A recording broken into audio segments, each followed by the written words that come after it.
इसलिए मैंने पूछा ना, आप जब सवाल पूछेंगे अपने आप से, आखिर क्यों मैं जानवर की तरह सोचता हूँ और बिहेव करता हूँ, मैं चाहता हूँ संत बन जाऊँ, क्यों नहीं कर पा रहा हूँ? क्योंकि पिछले अरबों जन्म मैंने बिताए हैं इंस्टिंक्ट लाइक एनिमल्स की तरह। इसी को हम लोग ज़ेनोगा में क्या बोलते हैं? S centre. हम लोग जब इसके पहले पतंजलि के वीडियोस पढ़ रहे थे, आपको याद है हमने कौन कौन से चक्रों के बारे में पढ़ा? सबसे बेसिक चक्र कौन सा है? वेरी गुड, मूलाधार चक्र। सेकंड, वेरी गुड, स्वादिष्ठान चक्र। तो मूलाधार और स्वादिष्ठान यही दोनों चक्र हैं जहां पर हमारे एनिमलिस्टिक इंस्टिंक्ट स्टोर्ड है। नेचर इतना इंटेलिजेंट है कि पूरी की पूरी बॉडी खराब नहीं होने देता। वो जो जानवर है वो सातों चक्रों में नहीं है।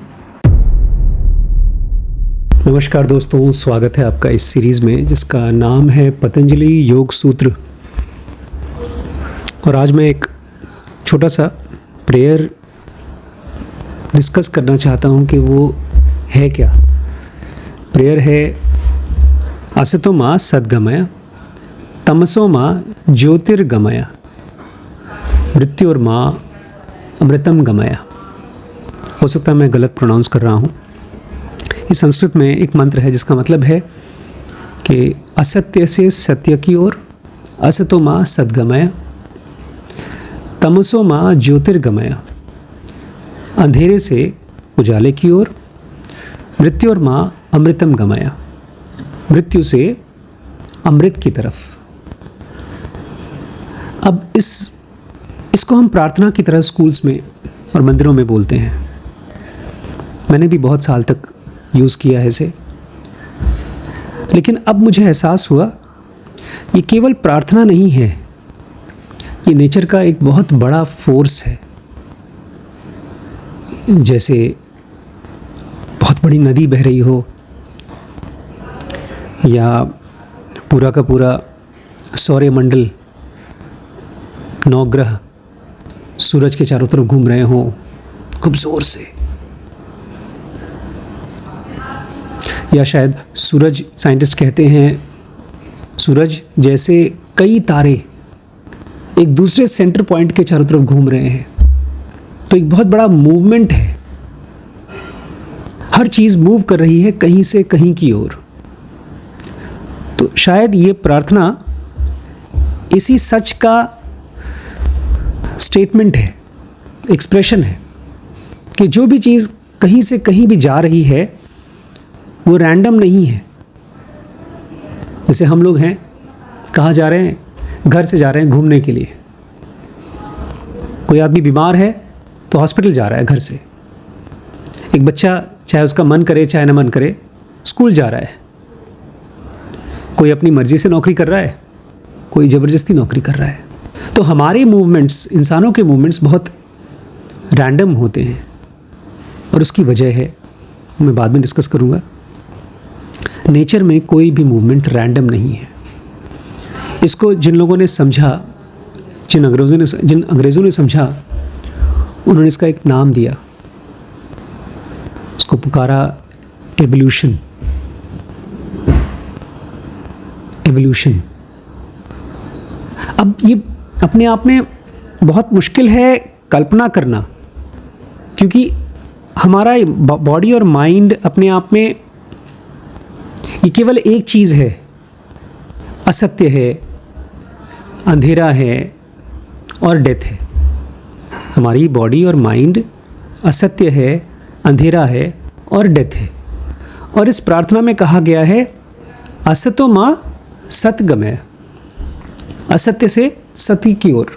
मतलब हम मूव कर रहे हैं फ्रॉम झूठ टू सच, फ्रॉम अंधेरा, अंधेरे को मैं चाहूँगा कन्फ्यूजन पुकारें, कन्फ्यूजन टू क्लैरिटी। डर कह दीजिए, कन्फ्यूजन कह दीजिए, मिजरी कह दीजिए, दुख कह दीजिए, जो भी हमारी अभी की कंडीशन है वहाँ से हट करके पीस, क्लैरिटी, मोक्ष। और finally from death to life. और जब मैं कहता हूँ डेथ टू लाइफ, तो आप ये इमेजिन मत करिए कि एक आदमी का शरीर मर गया और एक आदमी ज़िंदा है। तो जो आदमी ज़िंदा है वो तो ज़िंदा है, जो सांस ले रहा है, खाना खा रहा है, हंसी कर रहा है, घूम रहा है, और जो आदमी सांस नहीं ले रहा है वो मर गया। ऐसा मत इमेजिन करिए। ये जो फिज़िकल बॉडी है, चाहे वो आपको ज़िंदा दिख रही है चाहे मरी हुई दिखे, दोनों ही कंडीशन में वो मरी हुई है। हाँ, इस बॉडी को ज़िंदा दिखने के लिए जो एंटिटी रिस्पॉन्सिबल है वो हमेशा ज़िंदा है। तो जब हमारी चेतना, हमारी कॉन्शियसनेस, मतलब इस बॉडी में हर चीज़ों को महसूस करने वाली एंटिटी, जैसे मैं आपसे अभी बातें कर रहा हूँ, या मैं अकेले बैठ कर कुछ सोच रहा हूँ, या आप अपना मोबाइल उठा करके कुछ देख रहे हैं, तो उस सभी मोमेंट्स में हमारी चेतना, हमारी कॉन्शियसनेस किसी चीज़ को परसीव कर रही है। जब ये चेतना ट्रूथ को परसीव करती है, महसूस करती है और एक्सप्रेस करती है, ट्रूथ मतलब जिसमें कोई डेथ नहीं है, जिसमें कोई कन्फ्यूजन नहीं है और जिसमें कोई झूठ नहीं है, तब हम ये कह सकते हैं कि हम एनलाइटेंड हो गए। पतंजलि योग सूत्र यही सिखाने की कोशिश कर रहे हैं। हम लोगों ने ज़ेनोगा एडवांस में पढ़ा था कि ये पूरा का पूरा ब्रह्मांड मूव कर रहा है असत्य से सत्य की ओर, लेकिन ये बहुत स्लो प्रोसेस है आदमी के लिए। एक आदमी जब 24 घंटे बीतता है तो उसको एक दिन पुकारता है। जब वही उसके 80-90 साल हो जाते हैं तो एक आदमी की हम उम्र बोलते हैं कि ये एक ज़िंदगी जी चुका है। ऐसे जब लाखों या करोड़ों जन्म बीत जाते हैं तब माना जाता है कि ये ब्रह्मांड का एक दिन बीतता है। और ऐसे जब ब्रह्मांड का कई दिन बीत जाता है तब उसकी उम्र ख़त्म होती है और एक ब्रह्मांड ख़त्म होता है। तो ज़ेनोगा एडवांस में हमने ये पढ़ा था कि हमारे जिस दुनिया में हम रहते हैं उसमें 3 दुनिया है जो गायत्री मंत्र में हम पढ़ते हैं। भू भुवः सुवः, बहुत ही मीनिंगफुल मंत्र हुआ करते थे। ये कोड थे पुराने ज़माने के, और खाली अम्यूज़ होने के लिए नहीं, खुश होने के लिए नहीं, ये उसके अंदर में डूबने के लिए थे। इसलिए इंडिया में जो भी बुद्धिजीवी थे, इंटेलिजेंट थे, वो लोग बहुत ज़्यादा साइंटिफिक डिस्कवरीज़ के चक्कर में या बिज़नेस करने के चक्कर में नहीं पड़े। वो किस चीज़ के चक्कर में पड़े? ट्रूथ को जानने के चक्कर में, फ्री होने के चक्कर में पड़े, और हुए भी। इसलिए इंडिया इतने सालों से लोगों को लगता है कि गरीब है, क्योंकि उसने कभी भी फिज़िकल वर्ल्ड की चीज़ों को पाने की कोशिश नहीं की। हालांकि अमीर थी, इसलिए तो उसको सोने की चिड़िया कहा जाता था। वो इंडियन माइंड की क्लैरिटी का रिजल्ट था, समझ का रिजल्ट था। अच्छा, तो जब एक इंसान कई जिंदगी जीता है, उसको चाहे पता हो चाहे नहीं पता हो, हर एक इंसान धीरे धीरे इवॉल्व कर रहा है, मतलब मूव कर रहा है असत्य से सत्य की ओर, डेथ से लाइफ की ओर। लेकिन उसी में जब हम ही में से किसी को एक पॉइंट पर एहसास होता है, यार जब मैं मूव कर ही रहा हूँ तो मैं इतना धीरे धीरे क्यों मूव करूँ, जल्दी क्यों नहीं करूँ, तब वो खोजता है, तरीके खोजता है। जैसे आप जा रहे हैं रास्ते पर, आपको पता है कहाँ पहुँचना है और आप बहुत स्लो जा रहे हैं, और तब तक से आपने देखा कोई गाड़ी जा रही है और आप उसमें बैठ सकते हैं, लिफ्ट ले सकते हैं, या आप कोई बस जा रही है, ट्रेन जा रही है, आप उसमें बैठ सकते हैं। तो पतंजलि कहते हैं कि पूरा का पूरा ब्रह्मांड बहुत स्लो एवोल्यूशन में असत्य से सत्य की ओर जा रहा है, लेकिन हम में से अगर कुछ लोग चाहें तो इस चीज़ को स्पीड अप कर सकते हैं। आपको मेरी बात समझ में आ रही है क्या हो रहा है? हम लोग सोचते हैं कि हम रोज़ सुबह उठते हैं, खाते पीते हैं, अपना एंजॉय करते हैं, फिर सो जाते हैं, पूरी ज़िंदगी ऐसे ही जीते हैं और एंड में हम मर जाते हैं, हमारी कहानी ख़त्म हो जाती है। लेकिन जिन लोगों ने भी इस दुनिया को समझा है। इवन साइंटिस्ट जो कोई खोज करते हैं या कोई विचारक जो विचार करता है, मैं उनकी बात नहीं कर रहा हूँ जो इनलाइटेंड हैं, क्योंकि हमारा माइंड तो उनको समझने के लायक ही नहीं है अभी फ़िलहाल। बट जो लोग भी इवन फिज़िकल वर्ल्ड को एक्सप्लोर करने की कोशिश करते हैं, वो बोलते हैं कि ये रैंडम नहीं है, ये एक्सीडेंटल नहीं है, यहाँ हर एक चीज़ में मीनिंग छुपा हुआ है। और मीनिंग कहाँ से आता है? From truth, from life and from clarity. वो एक ऐसा एक्सट्रीम है जो सबसे इम्पॉर्टेंट है, और ये सब कुछ उसी की तरफ मूव कर रहा है। लेकिन सवाल ये उठना चाहिए कि आखिर ये सब यहाँ कैसे पहुँचा? अगर हम वो हैं और वही सबसे ज़्यादा इम्पॉर्टेंट है, तो ये सब क्यों? झूठ क्यों? फिर डेथ क्यों दुनिया में? और कन्फ्यूजन क्यों? क्यों? आखिर जब भगवान हैं तो भगवान ने डेथ क्यों क्रिएट किया? जब भगवान हैं तो उन्होंने कन्फ्यूजन क्यों दिया दुनिया को? क्या लगता है आपको? इस ब्रह्मांड में कन्फ्यूजन क्यों बनाया ईश्वर ने? मुश्किलें क्यों दी हम लोगों को?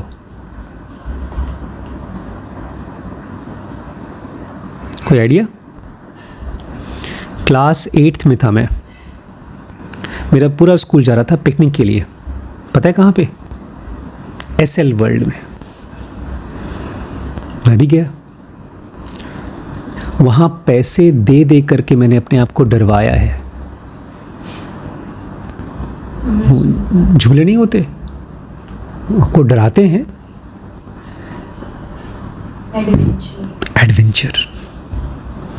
हमारे भाई साहब हैं, अच्छा दाल चावल रोटी सब्जी खा लेंगे, उसके बाद लगता है मन नहीं भरा तो पिज़्ज़ा खाएंगे, और पिज़्ज़े में वो लाल रंग का मिर्ची और क्या डालते हैं आप?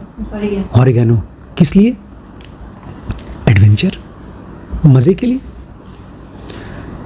तो हम लोग भी इस दुनिया में फिजिकल वर्ल्ड में क्यों हैं? झूठ में क्यों हैं? डेथ में क्यों हैं? एडवेंचर। ये एक बहुत बड़ा सर्कल है। ये लाइफ एक बहुत बड़ी सर्कल है जो हर जगह पर है। उसमें एक तरफ काला है, एक तरफ सफ़ेद, और दोनों इक्वली इंपॉर्टेंट हैं, इक्वली खूबसूरत हैं। जब हम कहते हैं कि असत्य, तो ये मत सोचिएगा कि असत्य बहुत गंदी चीज़ है, झूठ या डेथ बहुत गंदी चीज़ है। वो इक्वली इंपॉर्टेंट है, क्योंकि वो कंप्लीट करता है किसको? ट्रूथ को। देखिए आप, अभी शाम का टाइम है, क्या बज रहा है? 10 बज रहा है। और फिर जब सुबह सोकर उठेंगे तो आपको अच्छा लगेगा। बहुत सी ऐसी जगह हैं जहाँ पर 6-6 महीने तक दिन ही नहीं होता। अंटार्कटिका, आइसलैंड, जो पोलर एरियाज़ होते हैं, वहाँ पर 6 महीने तक दिन, 6 महीने तक रात। वहाँ पर बहुत से, मतलब वहाँ पर पॉपुलेशन बहुत कम होती है, सर्वाइवल बहुत मुश्किल होता है।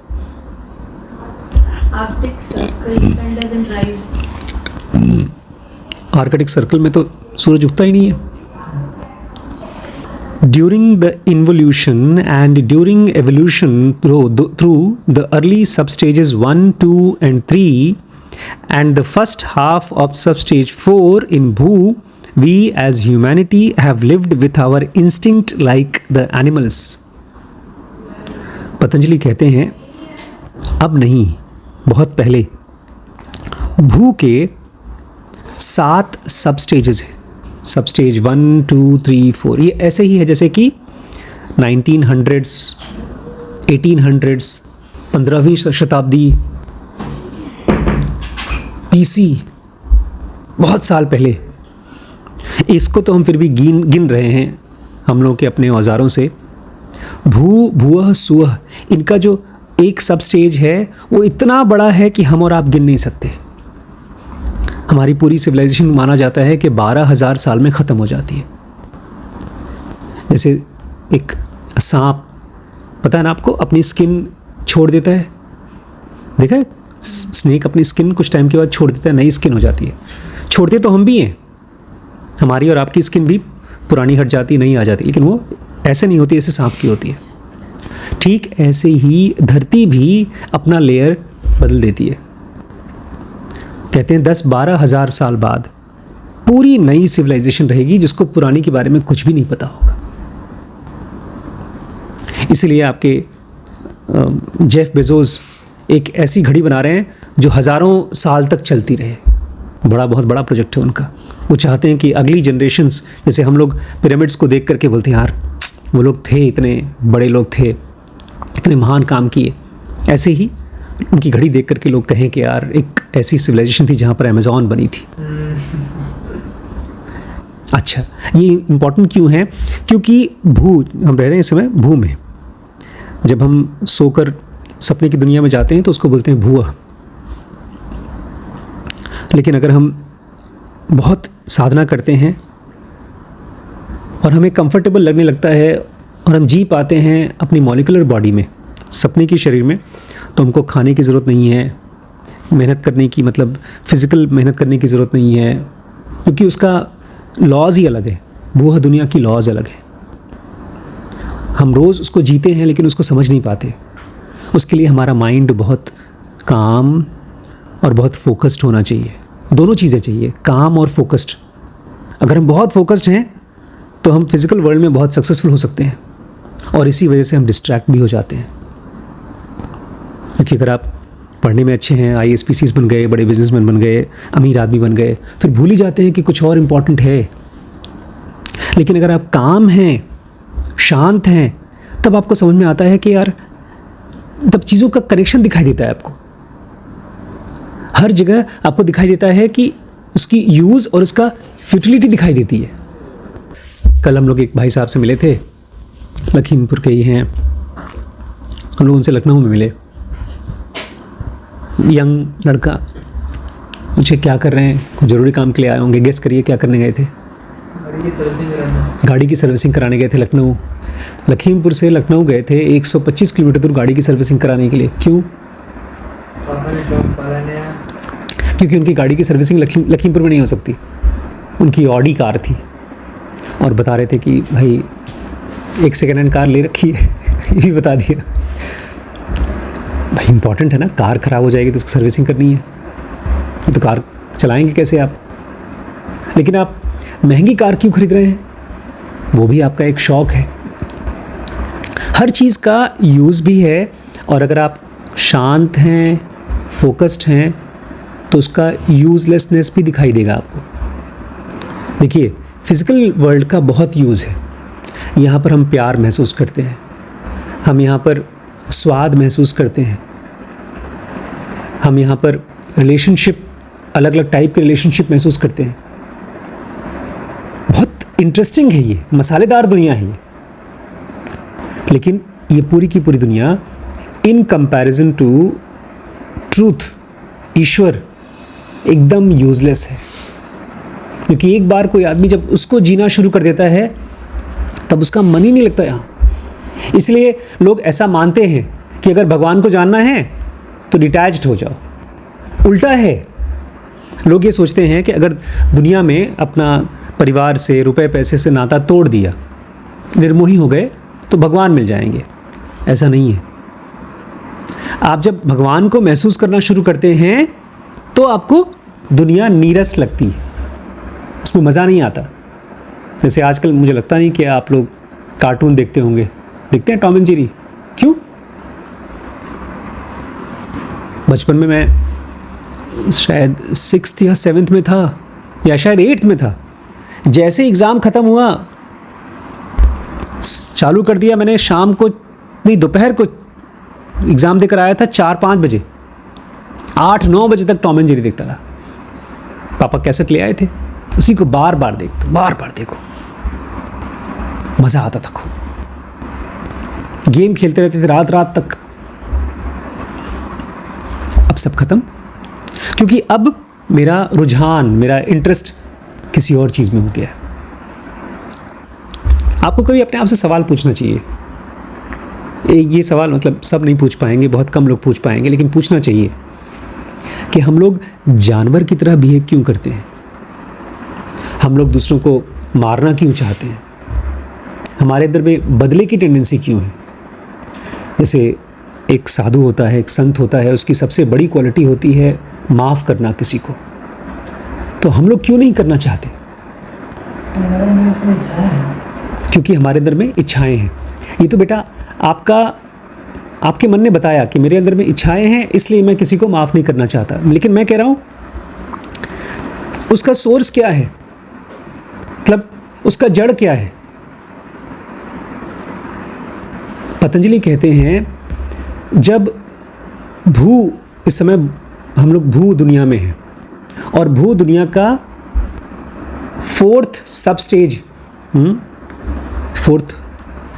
फर्स्ट हाफ ऑफ फोर्थ सब स्टेज, हाँ, इस दुनिया के चौथे सब स्टेज में हैं हम। 1, 2, 3 सब स्टेज खत्म हो चुका। अच्छा, मैं पहले बता दूं सब स्टेज क्या है। अभी भू भुआ सुअ तीनों को हटा दें, खाली भू को लेते हैं, नहीं तो कन्फ्यूजन होगा। मान लो भू मतलब फिजिकल वर्ल्ड, धरती, और धरती में हम लोग हैं, और हम आए क्रिएशन से, मतलब जहाँ पर ईश्वर रहते हैं वहाँ से हम आए, और वहाँ से आए मतलब बीच में क्या था? क्रिएशन जहाँ ईश्वर रहते हैं, और ये फिजिकल वर्ल्ड जहाँ पर सब कुछ मरता है और जीता है। इन दोनों के बीच में क्या है? Very good, ring pass not. एक ऐसी दुनिया जिसके जो यहाँ से वहाँ और वहाँ से यहाँ आने में रोकता है। अब सुनिए क्या हो रहा है। जब हम ईश्वर से फिजिकल वर्ल्ड की तरफ आ रहे हैं तो उसको अंग्रेजी में कहा जाता है इन्वोल्यूशन। क्या कहते हैं? इन्वोल्यूशन। मतलब जब कोई इंसान या कोई दुनिया ईश्वर से दूर हो रही है तो उसको बोलते हैं इन्वोल्यूशन। इसको हिंदी में बोलते हैं अधर्म। अधर्म, धर्म मतलब अधर्म मतलब ईश्वर से दूर, धर्म मतलब ईश्वर की ओर। तो वहां से 1, 2, 3, 4, 5 ऐसे 7 सब स्टेज में ये पूरी की पूरी दुनिया दूर जाती है, और एक एक सब स्टेज करोड़ों अरबों सालों का होता है। अच्छा, और फिर ये वापस जाती है। 1, 2, 3 ऐसे 7 सब स्टेज में हम वापस जाते हैं, मतलब फिजिकल वर्ल्ड। एकदम एंड में जब यहाँ पहुँचता है तब उसको बोलते हैं नादिर, जहाँ पर सबसे ज़्यादा अधर्म होता है, सबसे ज़्यादा कन्फ्यूजन होता है, सबसे ज़्यादा दुख होता है। अब ये मत बोलिएगा भगवान ऐसा बनाया क्यों बनाया? ये सब क्यों है? मज़े के लिए, एडवेंचर के लिए। ये डिज़ाइन ही ऐसा हुआ है कि आप जाएं और दुनिया को मज़े करके आ जाएं। तब शुरू में लोग जब इन्वोल्यूशन में आते हैं तो आपको पता भी नहीं होता कि सब चीज़ें गलत हैं। आपको लगता है यही सही है, मारना काटना यही अच्छा है, बदला लेना यही सही है। और फिर जब वापस की ओर जाते हैं तो उसको क्या कहा जाता है? एवोल्यूशन, या तो हिंदी में धर्म। अब पतंजलि कहते हैं सब स्टेज 1, 2 और 3, जब नादिर से अधर्म का जो सबसे पीक पॉइंट था वहाँ से जब 1, 2 और 3 वो स्टेज पार हो चुका है और चौथे का आधा स्टेज पार हो चुका है, उस पूरे समय में हमने जानवर की तरह शरीर जिया है। हमारे अंदर में अरबों सालों की, अरबों जन्मों की मेमोरी है जानवरों की। इसीलिए अगर हमारे सामने कहीं पर बदला लेना है किसी को और किसी के लिए भला करना है, भला करना मुश्किल है। क्यों? बिकॉज पिछले कई करोड़ों साल का, करोड़ों जन्मों का मेमोरी है, हमारी जीन्स में बैठा हुआ है कि हम ख़त्म कर दें किसी को। भौंकना, काटना, शिकार करना, ये हमारी बॉडी का पार्ट है। बेहोशी में भी हम कर देते हैं। एक छोटा सा बच्चा दिखता है, कोई कीड़ा, खट से उसको मार देता है, क्योंकि उसको लगता है वो नहीं मारूंगा तो मुझे मारेगा। इसलिए कह रहे हैं we as humanity have lived with our instinct like animals। इसलिए मैंने पूछा ना, आप जब सवाल पूछेंगे अपने आप से, आखिर क्यों मैं जानवर की तरह सोचता हूं और बिहेव करता हूं? मैं चाहता हूं संत बन जाऊं, क्यों नहीं कर पा रहा हूं? क्योंकि पिछले अरबों जन्म मैंने बिताए हैं इंस्टिंक्ट लाइक एनिमल्स की तरह। इसी को हम लोग जनोगा में क्या बोलते हैं? S centre. हम लोग जब इसके पहले पतंजलि के वीडियोस पढ़ रहे थे, आपको याद है हमने कौन कौन से चक्रों के बारे में पढ़ा? सबसे बेसिक चक्र कौन सा है? वेरी गुड, मूलाधार चक्र। सेकंड, वेरी गुड, स्वादिष्ठान चक्र। तो मूलाधार और स्वादिष्ठान यही दोनों चक्र हैं जहां पर हमारे एनिमलिस्टिक इंस्टिंक्ट स्टोर्ड हैं। नेचर इतना इंटेलिजेंट है कि पूरी की पूरी बॉडी खराब नहीं होने देता। वो जो जानवर है वो सातों चक्रों में नहीं है, वो हमारे मूलाधार और स्वादिष्ठान चक्र में एक तरह से मेमोरी स्टोर्ड है। और एक तरह से मेमोरी को, जो इस तरह की मेमोरी होती है जो वायलेंट होती है, एनिमलिस्टिक होती है, उसको हम बोलते हैं स्पिरिचुअल भाषा में कचरा। और इसी को हम साफ करते हैं। हम ना चाहें तब भी नेचर साफ करता है। एक बुद्ध कोई बहुत महानता का काम नहीं कर रहे हैं जब किसी को माफ कर रहे हैं, वो अपने अंदर की एनिमलिस्टिक इंस्टिंक्ट को, जानवरीय प्रवृत्ति को साफ क्लियर कर रहे हैं ताकि वो और सटल यूनिवर्सेस में जी सकें, जा सकें। हमको ये भी नहीं पता कि हमारी जो शरीर का स्वास्थ्य है, फिजिकल हेल्थ, इमोशनल हेल्थ, मतलब हम एक अच्छा महसूस करते हैं, फीलिंग अच्छी आती है, या मेंटल हेल्थ जिसमें हम अच्छे से सोच पाते हैं, गहरी चीज़ों को हम सोच पाते हैं, गहरी चीज़ों को हम लिख पाते हैं, पढ़ के समझ पाते हैं, या साइकिक हेल्थ। साइकिक हेल्थ मतलब जब हम इंट्यूशंस को महसूस कर पाते हैं, रिसीव कर पाते हैं, जैसे कृष्ण ने गीता को रिसीव किया। ये सब चीज़ें तब तक नहीं पॉसिबल होंगी जब तक कचरा साफ नहीं कर दिया। मैं मम्मी का आज फ़ोन गया था ठीक कराने के लिए, मतलब चेक कराने। मम्मी बोली थी मेरा फ़ोन में आवाज़ साफ नहीं आ रही है, कैमरा अच्छा नहीं चल रहा है, तो नया फ़ोन लाना है। तो जब उसको दिखाया, उसने देखा ढेर सारा कचरा जहाँ पर आवाज़ आती है, मतलब माइक और स्पीकर वहाँ फंसा हुआ था। बल्कि मम्मी बोल रही थी इसको ब्राइट कलर का फ़ोन नहीं लाना चाहिए था तुम्हें, डार्क लाते। मैंने कहा क्यों डार्क क्यों? बोलती कभी कभी खाना वाना बनाते समय हाथ में आटा लगा होता है तो लग जाता है फ़ोन। मैंने कहा मम्मी खाना बनाते समय क्यों फ़ोन चलाती हो, फ़ोन रख दिया करो। लेकिन अब तो आदत पड़ चुकी है, हमको आदत पड़ चुकी है डर की और क्रोध की। हम लोग आज रहते हैं बड़ी सिविलाइज्ड कंडीशंस में। आज हमारे पास पूरा लीगल सिस्टम है जहाँ पर एक जज को ऐसा बनाया जा रहा है कि वो कहीं पर बायस ना हो। अगर उसके सामने दो पार्टी आ रही है और दोनों के बीच में उसको देखना है कौन सही है कौन गलत, तो एकदम सही बिना किसी के पक्ष में झुके हुए उसका जजमेंट दे सके। ऐसा होने के बावजूद भी हर इंसान बना हुआ किससे है? डर से, क्रोध से। जब तक वो साफ नहीं होगा तब तक हमारी फिजिकल, इमोशनल, मेंटल और साइकिक हेल्थ इंप्रूव नहीं होगी, आप चाहे कुछ भी कर लो।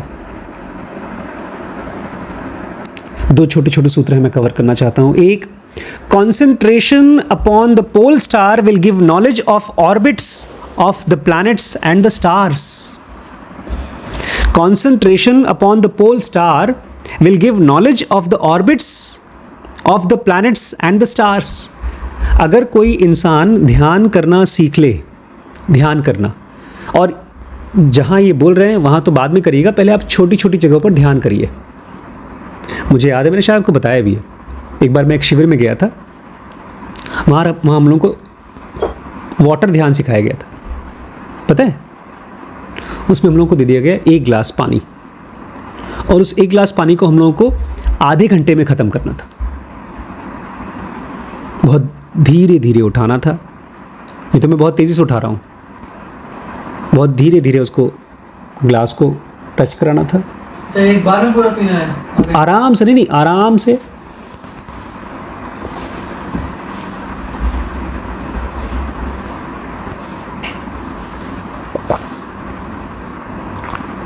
महसूस करना है, पानी को महसूस करना है, गले को महसूस करना है, ग्लास को हाथों में महसूस करना है। पानी को जहाँ गले में पानी जा रहा है या उसके नीचे भी अगर जा रहा है, बिकॉज स्किन तो वहाँ पर भी है, वहाँ से भी आप महसूस कर सकते हैं। हर जगह पर आपको महसूस करना है, फील करना है, ताकि आपका ध्यान बढ़ सके। तो जब आप छोटी छोटी चीज़ों पर ध्यान दे पाते हो तब आप बड़ी चीज़ों पर भी ध्यान देने की शुरुआत कर सकते हैं। आप एक पेड़ के ऊपर ध्यान दे सकते हैं। कहते हैं रामकृष्ण परमहंस ने एक उड़ते हुए पंछी को देखा, ध्यान में थे वो, और उनको महसूस हुआ वो हवा में उड़ रहे हैं। पंछी का एक्सपीरियंस उनको होने लगा। तो पतंजलि कह रहे हैं जब आप पोल स्टार पे, पोल स्टार मतलब सुना है? देखिए क्या मतलब होता है, जो कॉन्स्टलेशन बनाते हैं। चेक करो पोल स्टार क्या होता है। ध्रुव तारा, एक तरह से ये पूरी दुनिया का एक डायरेक्शन है, वो सेंटर पॉइंट है, एक सेंटर पॉइंट जिसके चारों तरफ पूरा ब्रह्मांड घूमता है। ध्रुव तारा बोलते हैं उसको, पोल स्टार। तो पतंजलि कहते हैं जब आप पोल स्टार पे, ध्रुव तारे पर ध्यान करोगे तो उससे आपको सभी प्लैनेट्स की और सभी स्टार्स की ऑर्बिट्स के बारे में पता चलेगा, मतलब उनका चलता कैसे। देखा जाए तो हमारे अंदर में टेलीस्कोप्स हैं। टेलीस्कोप जानते हैं क्या होता है? क्या होता है? खूब बड़े बड़े आँखें, खूब बड़े बड़े लेंस होते हैं, आपके अंदर ही है वो। दूसरा सूत्र है understanding of the mind awareness comes from one pointed meditation upon heart centre. तो आप एंजॉय करिए, बाहर की दुनिया के ऊपर ध्यान करिए, चीज़ों को जानिए, लेकिन अल्टीमेटली आपको ये समझ में आएगा कि बाहर की सब चीज़ें क्या हैं, टीवी में चलने वाली फिल्म। आपने एक बार देख लिया, 2 बार देख लिया। अगर मेरी तरह हैं तो पिताजी एक वीडियो कैसेट लेकर आए थे, इनकलाब, अमिताभ बच्चन जी उसमें हीरो थे, तो उसको मुझे लगता है 70-80 बार देखा था मैंने। वो अकेला वीडियो कैसेट था, दिन भर वही देखते थे। लेकिन फिर आप बोर हो जाते हैं। आप इस दुनिया में किसी भी चीज़ के ऊपर ध्यान कर लें, आप उस चीज़ को जान लें, उसका भविष्य जान लें, उसका पास्ट जान लें, उसके बाद आपको समझ में आता है ये तो टीवी में चलने वाली खाली फिल्म है। फिर आप आइए वापस। Understanding of mind awareness comes from one pointed meditation upon the heart centre. हमारे अंदर में एक हार्ट सेंटर है, जानते हैं उसका नाम क्या है? कौन सा चक्र है जिसको हार्ट चक्र कहा जाता है? मूलाधार, स्वादिष्ठान, उसके बाद का मणिपुर, मणिपुर के बाद आता है अनाहत या तो heart centre. Heart is an important and delicate organ, it has direct link with strong emotions. Heart एक बहुत ही इंपॉर्टेंट लेकिन एक बहुत डेलिकेट ऑर्गन है, बहुत ही नाजुक ऑर्गन है, क्योंकि उसका कनेक्शन है, लिंक है डायरेक्ट विथ स्ट्रॉन्ग इमोशंस। अगर किसी ने हमारे इमोशंस को ट्रिगर कर दिया, जैसे आप तार ले लो, कोई म्यूज़िक का इंस्ट्रूमेंट ले लो, तार को ज़रा सा टच कर दो, ज़रा सा टच कर दो, टंग आवाज़ आएगी। ऐसे ही हार्ट सेंटर को ज़रा सा किसी ने टच कर दिया, चाहे वो डर के लिए टच किया हो, चाहे क्रोध के लिए टच किया हो, चाहे प्यार के लिए टच किया हो, वो तुरंत आप सोच नहीं पाएंगे कि क्या करना है, बट आप करेंगे। Emotions also have a link with भक्ति। लेकिन यहाँ पर इंटरेस्टिंग चीज़ ये है एक साधक के लिए कि इन्हीं ढेर सारे अलग अलग इमोशंस में एक इमोशन है जिसको बोलते हैं भक्ति। तो अगर किसी पेड़ पौधे से, किसी पत्थर से, किसी मंदिर से, किसी नदी से, किसी भी चीज़ से या किसी इंसान से आप कनेक्ट करके ये फील कर रहे हैं एक इमोशन जिसको बोलते हैं भक्ति, तो वहाँ पर आप फोकस करना शुरू करिए, वहाँ पर आप सरेंडर करना शुरू करिए। भैया उसके बाद जो बोलते हैं पतंजलि करने के लिए वो मत करिए, क्योंकि वो ऐसे है जैसे कि अभी आपको साइकिल चलाने नहीं आता और आपको ट्रेन और ट्रक चलाने के लिए कह रहे हैं। वो कह रहे हैं आपका जो हार्ट सेंटर होता है, अनाहत सेंटर, वहाँ पर एक तरफ पॉजिटिव हिस्सा है, एक तरफ नेगेटिव हिस्सा है। मतलब एक तरफ से आपको क्रोध, ईर्ष्या, इस तरह की दुख, इस तरह के इमोशंस आएंगे, और एक तरफ आपको भक्ति, प्यार, इस तरह के इमोशंस आएंगे। तो ये दोनों बाय नेचर बनाया गया है ताकि आप दुनिया को एंजॉय कर सकें। दोनों फ्लेवर को ले सके, अच्छी चीज़ों को भी और ख़राब चीज़ों को भी। लेकिन अगर आप इस दुनिया से फ्री होना चाहते हैं तो ध्यान रखिएगा, both left half of the प्राण रोटेट्स एंटी क्लॉकवाइज। जो आपका हार्ट सेंटर है उसका लेफ्ट साइड का जो प्राण है वो कैसे घूमता है? उल्टा। नहीं, एंटी क्लॉकवाइज, एंटी क्लॉकवाइज। और राइट वाला क्लॉकवाइज। इन दोनों को आपको क्लॉकवाइज घुमाना है। मैंने कहा ना, ये हम तो अभी ठीक से सांस भी लेना नहीं जानते। अगर मैं आपसे कहूँ जैसे मैं आप परेशान हैं कि थोड़ा सा 3 स्टेप कर लो, अपनी सांस को शांत कर लो, गंभीर कर लो, उससे आपकी उम्र लंबी हो जाएगी, वो भी नहीं कर सकते। क्यों नहीं कर पाते अपनी सांस को हम, मतलब प्रैक्टिस क्यों नहीं कर पाते? भूल जाते हैं। भूल क्यों जाते हैं? कि कहीं और हमारा माइंड होता है, डिस्ट्रैक्टेड होता है किसी परेशानी में, किसी काम में। बट ये एक इम्पॉर्टेंट काम है। हम आज समझने की कोशिश कर रहे थे, असतो मां सद्गमय। यह ब्रह्मांड असत्य से सत्य की ओर जा रहा है, अंधेरे से उजाले की ओर जा रहा है, और मृत्यु से लाइफ की ओर जा रहा है। लेकिन मैं आपको बता दूं, उजाला, सत्य और क्लैरिटी, सद्गमय, ज्योतिर्गमय, अमृतमगमय। सद्गमय, ज्योतिर्गमय, अमृतमगमय। सत्य मतलब सत्य, सद्गमय मतलब सत्य, ज्योतिर मतलब उजाला, लाइट, क्लैरिटी, और अमृत मतलब लाइफ। ये तीनों हमारे इस माइंड को परसीव नहीं होता, इसलिए हमको बोरिंग लगता है। जैसे हम जब अपनी खुली आंखों से आसमान देखते हैं तो हमें दिखता क्या है? या तो पंछी या तो बादल। लेकिन ये बहुत रिच है, खाली स्पेस बहुत भरा हुआ है, उसमें पिछले अरबों जन्मों की और आगे जो होने वाली है वो सारी की सारी डाटा फेड हैं। जैसे हम लोगों के मोबाइल में आप सारा डिलीट कर दीजिए डाटा, फिर भी स्टोर होता है, क्लाउड में स्टोर होता है, कभी ख़त्म नहीं होता। नेचर में भी कुछ ख़त्म नहीं होता, लेकिन हमको दिखता ही नहीं, बिकॉज हमने अभी तक इस मूवमेंट को, मतलब असतोमा सद्गमय की मूवमेंट को कॉन्शियसली नहीं जी रहे। हम इसको प्रार्थना कर तो रहे हैं, लेकिन इस प्रार्थना को जी नहीं रहे हैं। हम केवल एक रोबोट की तरह इसको बोलते हैं और उम्मीद करते हैं कि ईश्वर हमारी इच्छाएं पूरी करे। जैसे आपने एकदम सही कहा कि हम जानवर की तरह इसलिए बिहेव करते हैं क्योंकि हमारे दिल में इच्छाएं हैं। जो पतंजलि कह रहे हैं कि कॉन्सेंट्रेटेड मेडिटेशन करना होगा आपको अपने हार्ट सेंटर पे, और अगर आप ध्रुव तारे पे करते हैं तो आप सारे ब्रह्मांड के मूवमेंट समझ सकते हैं और भी चीज़ें समझ सकते हैं। तो ये था पतंजलि योग सूत्र। कल और पढ़ेंगे।